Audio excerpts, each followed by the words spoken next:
It's Tom and Todd's Face Off on WRKO.com. Well, listen, it's the merry month of May, and it's another edition of Tom and Todd on Face Off, WRKO.com. Osama is dead. Is Obama cruising towards a re-election now?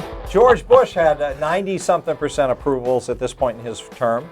That's the first George. That's right. He had just come off the war in Iraq, the first Gulf War, and he ended up losing. That is the applicable lesson. However, remember I think it is George Bush. I think this is the beginning of Obama as a legitimate president because he came in way inexperienced for the job, unprepared to handle it, and I think that's shown in his tentativeness and bad decision-making up to this point.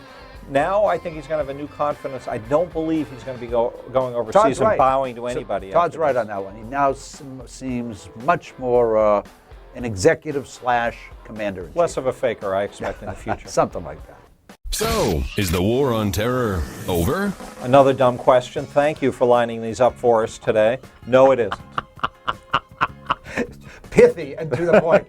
Anybody who thinks the war on terror is over is crazy. Listen to the Tom and Todd show. We've discussed this as akin to the 30 Years' War, perhaps even more akin to the 100 Years' War. Goes back in time to some historical points you might not be familiar with. But this is not, hey, we're fighting the Japanese, we're fighting the Germans. We can do this and we'll do that, and it'll take some time, but it'll be done. There'll be no fini moment, probably in our lifetime. By the way, the war on terror could change and become much more intense as a result. Who knows?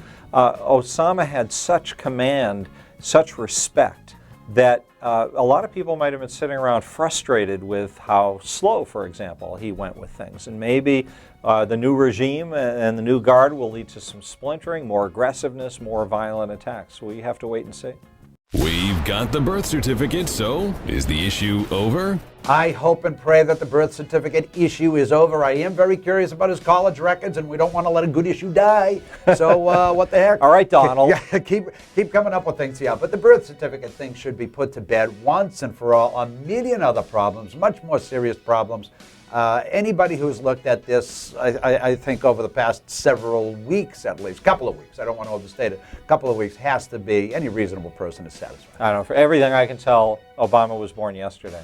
So I don't know if that thing's accurate. Let's wait and see for more birth certificates to surface, and then we can decide which one looks legit.